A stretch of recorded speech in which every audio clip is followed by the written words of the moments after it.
as I mentioned, we have two implemented environments.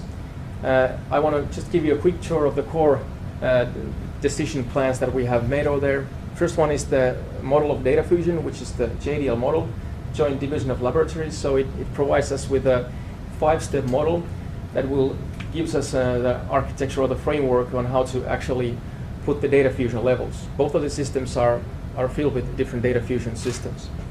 And of course, we're talking about the situation awareness. So the MIC models, the 3-level model, or even with the fourth layer with the resolution added in, are the core aspect that we want to use in this system.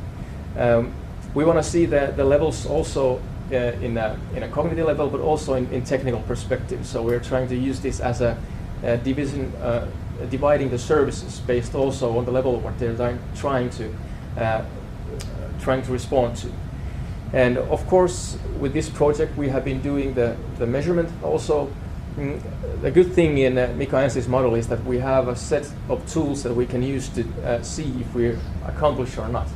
So we can actually try to measure the situation awareness, and based on the feedback of the operators, we can then modify the user interface to make it more better suited for that specific task. And as stated already in the title, the goals are in the core points. And as we realize that each of the test case, the tasks are different.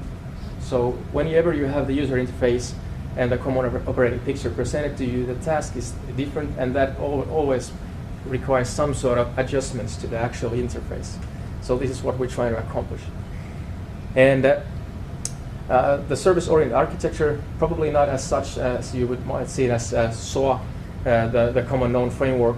It's don't want to get that as a limitation for us, but we want to present this architecture as service-based, so we can actually pick the services that are fit to this specific task and then create the user interface based on that.